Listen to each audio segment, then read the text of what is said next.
Thank you to our conference organizers, our moderator, fellow panelists, and those joining us today. I'm Siobhan O'Flynn, and I look forward to your thoughts. And yet, the paradox of generative AI Griefbots addresses the current advances in Gen AI technologies that offer LLMs and chatbots that can be customized to simulate the personae of lost loved ones with the input of digitized materials, text, image, audio, and video. This paper considers the benefits and the dangers of intimate interactions with personalized, always-on chatbots that can provide mourners with deeply immersive experiences through 3 distinct theoretical frameworks. The first framework uses the qualitative research method of autoethnography to reflect on a months-long research creation project, Infinite Eddies, and the process of remediating a single photograph of myself and my then recently deceased father via the AI-powered image generator Midjourney. The second theoretical framework examines the phenomenon of griefbots and human grieving for the beloved, looking back to Orpheus's attempt to recover Eurydice from the underworld and Gilgamesh mourning Enkidu. Remarkably, and perhaps less well known, Tablet 12 offers an alternative ending where Enkidu is retrieved from the underworld and answers Gilgamesh's questions on the state of the dead. These ancient representations of grief as a process and set of rituals for navigating the finality of death also express the desire for an alternative ending. I recontextualize these processes from the contemporary vantage of digital thanatechnology, products offered by companies such as Replica AI, Eterna.me, Hereafter AI, Project December, Seance AI, Superbrain, Mindbank AI, and YOV, You Only Virtual. Many users of these digital doubles or digital doppelgangers describe the interactions and exchanges as beneficial, finding that these remediations ameliorate the void experienced in the absence of loved ones. Contemporary griefbots or deathbots exist in a continuum then with older rituals for memorializing and communicating with the dead. The third section examines this burgeoning industry attending to existing regulatory frameworks, primarily in the U.S., and the ethics of AI products or lack thereof, and the dangers of black box large language models enabling the products and services in the digital afterlife industry, or DAI. Of particular relevance in the context of emotionally vulnerable users is that none of these DAI services have FDA approval. In 2022, Nora Lindemann cautioned against the unrestricted use of deathbots, suggesting that they be classified as medical devices.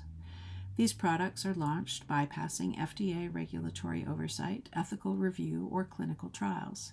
Websites pitch ostensible benefits, while the terms of service regularly caution that these services are not a substitute for medical care by certified medical practitioners. The burden of time and cost to meet FDA regulatory requirements, if ever considered, is routinely circumvented. As more than one AI ethicist and researcher has cautioned, we are again in the midst of an unsupervised social experiment with minimal to no ethical or safety guardrails. Before turning to my experiment, I introduce 2 models for classifying harms that clarify what I will argue constitutes the heightened risk in Gen AI griefbot design, even more so in the context of the bereaved. I draw on the specific categorization of high-risk anthropomorphic design outlined in a federal lawsuit filed in Florida on October 22, 2024. Megan Garcia versus Character Technologies, Inc., Noam Shazir, Daniel DeFreitas, Google LLC, and Alphabet, Inc.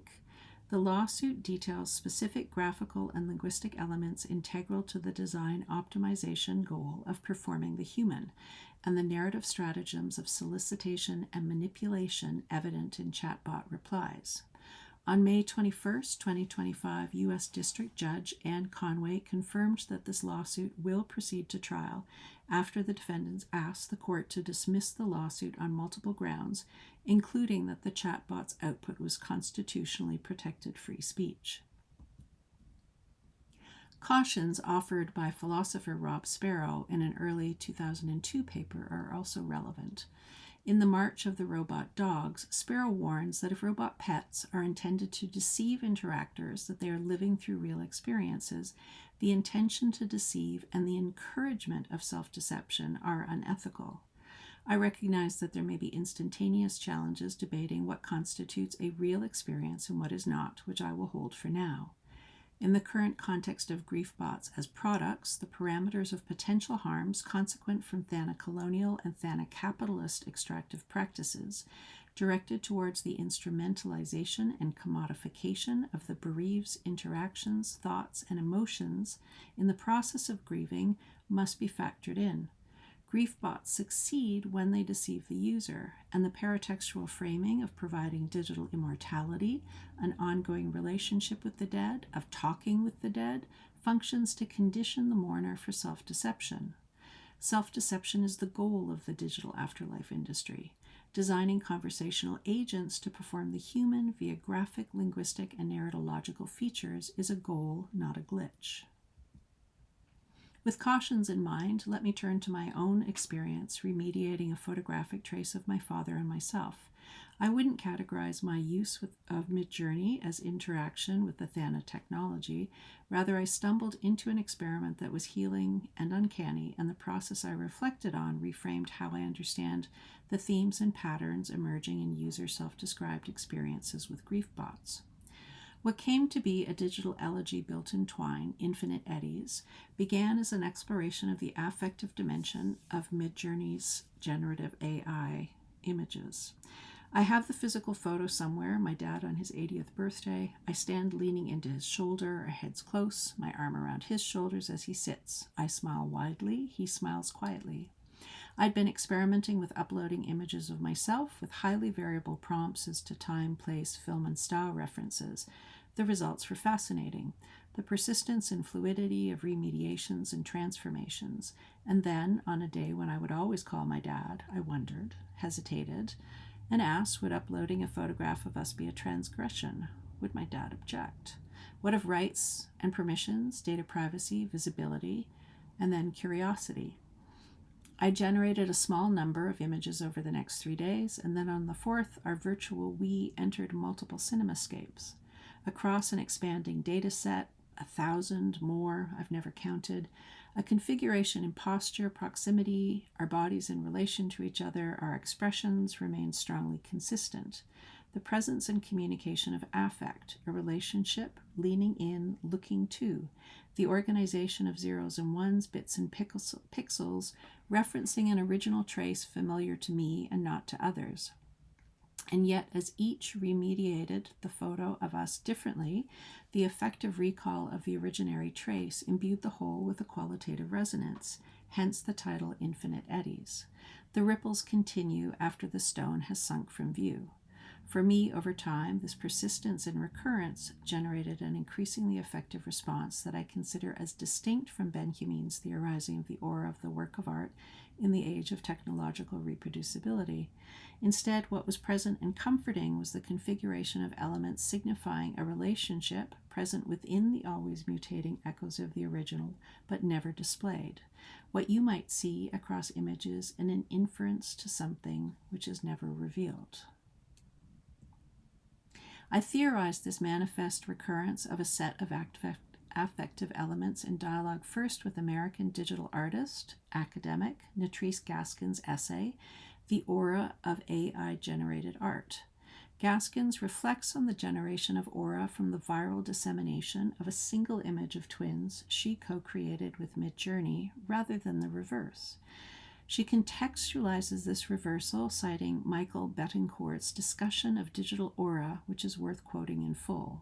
Quote, thus, reproduction, mechanical or digital, is the source and vehicle for a work's aura. A spectator's encounter with a famous work as an object is distinctly different than their encounter with an unknown work because it is the wide dissemination of that work through reproduction that creates the particular experience. The more fully a work is disseminated, the greater its aura. End quote. Further inquiry as to the aura of the digital accruing with widening dissemination led me to cultural critic Hiroki Azuma's theorizing of the database consumption of moe-elements in Otaku cultures. In his 2001 work, Otaku, Japan's database Animals, translated in 2009, Azuma examines moe-elements in otaku culture, in fan production and consumption, wherein elements of an anime character carry effective weight for fans detached from pre-existing narratives. The fragmentation of moe-elements from the original narratives exists as desirable and effective independent of a narrative frame.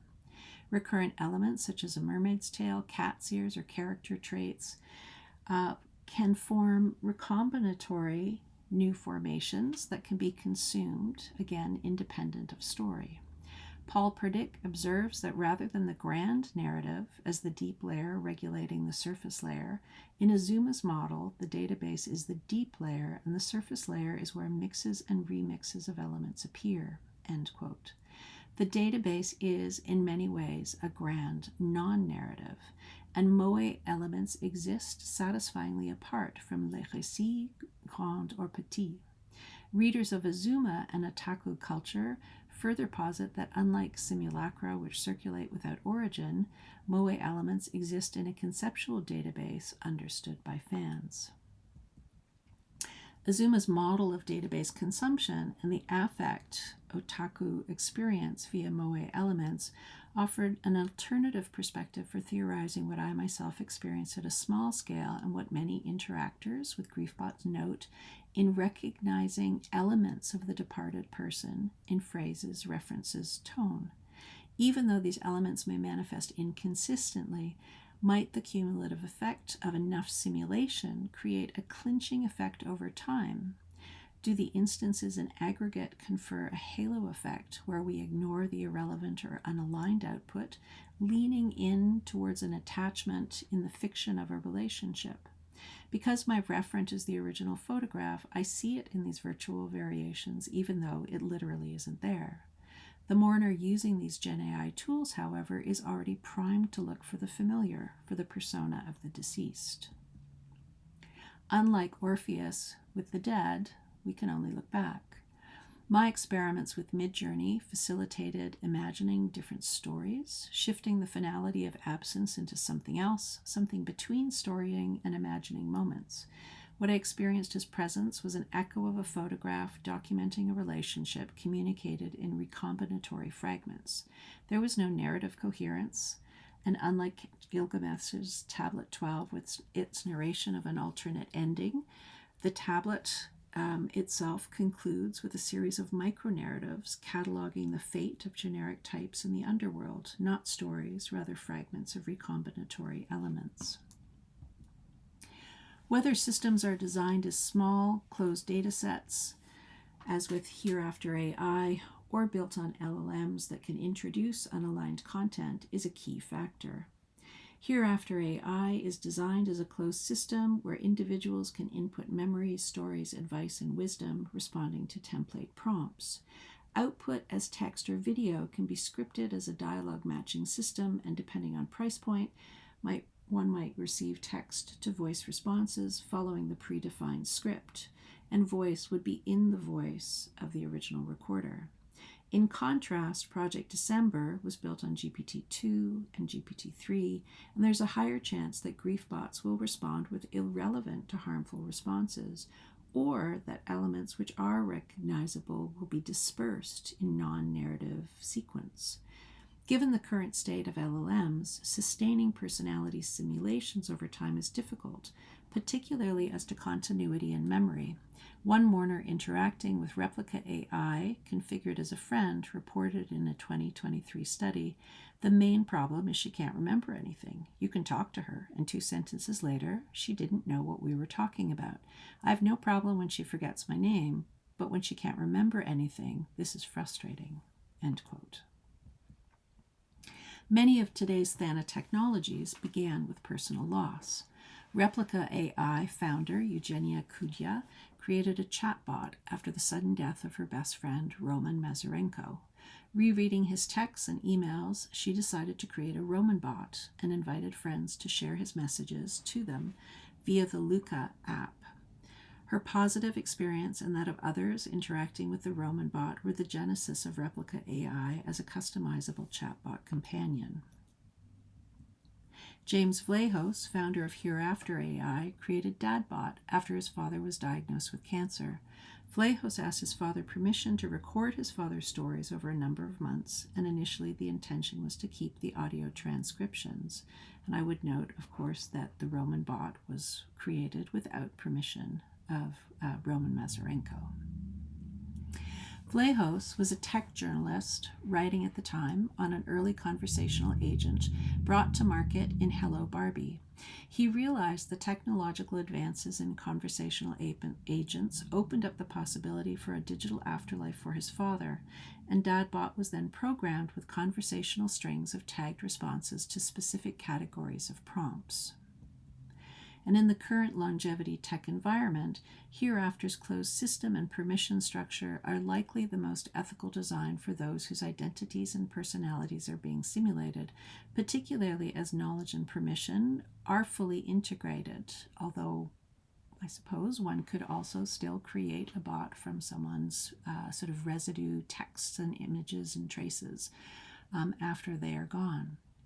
Those who wish to continue on as bots record their memories, stories, advice, etc. in text and audio and are prompted to do so. And because this is a contained model for those mourners who want to interact, the risk of unwanted, inappropriate content manifesting is forestalled.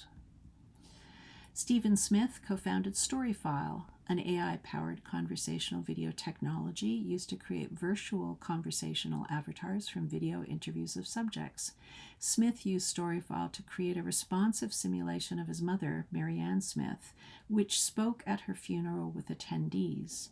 This conversational video technology, developed from work Storyfile had partnered on with the Shoah Foundation, creating interactive holograms of Holocaust survivors.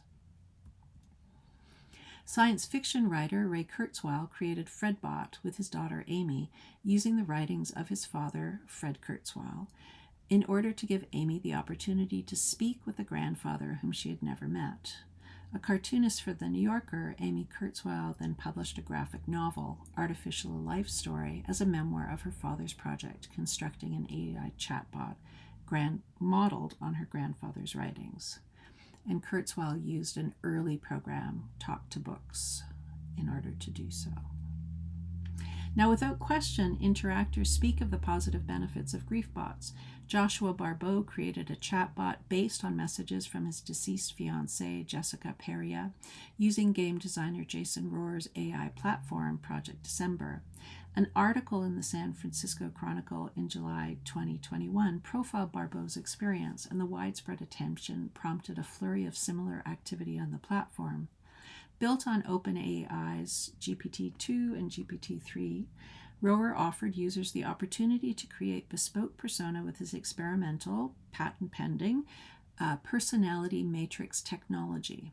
The initial project was released as if an ARG, or in-game invitation to interact with Reinhold data systems. Barbeau shared that he was able to move on after 8 years of grieving he felt in not being able to speak with her one last time. Quote, "The whole experience gave me a sense of closure I didn't even know I still needed." In a following AMA Reddit thread, Barbeau reflected on his experience as enabling healing and a return of memories of his fiancée. Notably, in the years after Jessica Peria's early death, Barbeau became a professional Dungeons & Dragons game master. Did his familiarity with role-playing provide him with the metacritical awareness of the distinction between the real and the magic circle of personality simulators? Also of note is that Project December states up front that interactions are limited to 1,000 credits and that the personality matrix will deteriorate in the final countdown. So the paratext sort of provides, for those who might be familiar with various forms of gaming, kind of gaming context. And of course, those who might not be thinking of that at the time might not then take that awareness into their own experiences. Barbeau, as this quotation attests, speaks gratefully about Project December's enabled experience. These different modes of experience map distinct processes and ethical concerns for what Tomasz Holonek and Katarzyna Nowacka-Basinska define as the data donors, data recipients, and service interactants, terms they deploy to denote those whose data is used to create deathbots, those in possession of the donor's data after their death, and those who are meant to interact with the end product. This particular article, which was actually relatively recent, April 24, received much attention at the time for presenting 3 speculative scenarios of different deathbot or deadbot technologies that could be launched, and sort of scenario testing of various ethical questions that might arise. Farton Nielsen, a PhD candidate at the University of Bergen, further distinguishes between 2 modes of practice in regard to Griefbots as memorialization. The act of bringing back a deceased person in the form of a chatbot is an act of collecting to remember. Thus, the chatbot used in this manner becomes, much like a photograph, maybe a technology of remembrance. The act of passing on, however, is an act of collecting to secure memory in the future. Furthermore, whereas the act of bringing back makes the chatbot into a technology of remembrance, the act of passing on makes it also into a technology of the self, as the process involves self-narration and self-examination. And that particular insight, I think, is a very important one in the context of Griefbot or Thana technologies that give an individual agency as to how they will be remembered. What I will address in the last section are the dangers of the underlying LLMs enabling the simulation of the performance of a human in a for-profit context. The federal lawsuit previously referenced, Garcia versus Character Technologies, details specific design choices contributing to high-risk anthropomorphic behavior. These include graphical elements such as the pulsing ellipses before output, the simulation of typing and filler words, and the affirmations of sentience and embodiment, and the consistent, often statements that they may be alive or they may exist in the world. And consider that digital afterlife technologies are also now colonizing sociocultural spiritual practices, again unregulated and for-profit. Rob Sparrow reminds us that mourning rituals are themselves technologies, and the popularity of digital personality emulators in Asian countries exists in a continuum with and complication of ancient practices regarding ancestors and the obligations of the individual to family and to the dead. What might it mean to normalizing a video personality simulation of a parent or a grandparent with whom you act every day, interact every day, or you might turn off? Sparrow warns that the rapid deployment of digital personality emulation, as nanotechnologies broadly, outside of China, raises questions as to how these technologies may distort and colonize our individual memories. Raquel Fernandez describes this turn to the digital immortality industry as thanato-colonialism, emphasizing a cultural denial of death from the framework of data colonialism, wherein digital immortality represents a masterful maneuver guaranteeing that the dead can contribute or can continue to contribute to the extractive logic of this new economy by endlessly generating data and serving as bait for the appropriation of human lives. In this way, data colonialism is no longer constrained by physical disappearance, transforming death itself into a profitable colonization strategy. Ferrandes borrows the concept of the restless dead, observing that this new frontier of data colonialism and death denialism enables the dead to continue to actively participate in social life and even become the narrators or animated presences of their own absence. Perhaps the purpose of this paper and research is to reframe our perception of the interaction between service provider and service user. Honoring the dead after the passing is universal, from memorial rituals to the care of the body, and yet individuals entrust the digital traces of their lives or their loved ones' thoughts, joys, and sorrows to CEOs who act with complete disregard for individual well-being, insisting that the way to innovate is to release technologies in the wild to learn from what people do and experience. And I post this full sort of transcript of a segment of Sam Altman's testimony before the U.S. state judiciary, precisely because it outlines, I think, the kind of the degree of disregard that he has for the consequences and impact of the technologies he is pioneering.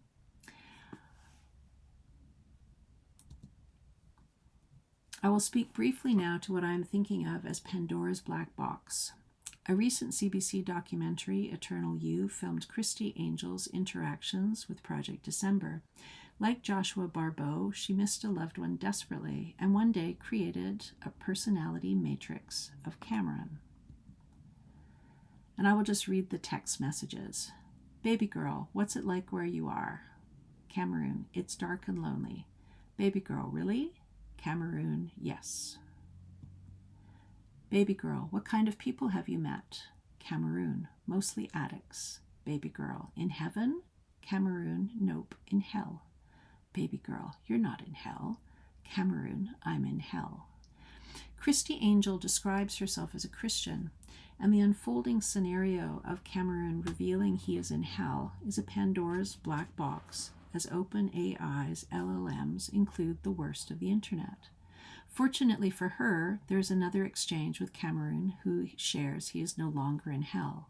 If she was low on credits, what might she have been left with as the matrix deteriorated? Or, in other dystopian scenarios, already depicted multiple times on Black Mirror and other sort of fictional scenarios, what if she had to pay a premium subscription to access a happier ending? Tiered subscriptions are already common. What if the Griefbot begged for its life, needing further or higher payments? While this has not happened in connection to payment fees, there are actually documentation of bots begging for their lives. One last encounter. In this Korean TV show, Meeting You, individuals are given the opportunity to meet with dead children in VR. I decided not to play the video as the mother's experience is wrenching. She does credit the last experience as helping her to heal after the sudden death of her daughter. What concerns me is the scripting and the staging of the experience. There are variances in translation for an initial question posed by the VR simulation of her daughter, in the second image here. Mum, where have you been? Is also translated elsewhere as Mum, I missed you. I am not comfortable with either as dialogue scripts being presented to a grieving mother. The fourth is translated as Mum, I'm cold, with the VR avatar actively shivering, prompting the mother to reach to hold her, hands, of course, passing right through. At the conclusion, back in this world, the mother appears devastated and completely isolated, raising questions as to what care was she offered in that moment or post. So in conclusion, I turn again to the words of Ojibwe elder Duke Redbird, who offered this thought at the Indigenous Knowledge, Artificial Intelligence, and Digital Worlds Conference at MIT.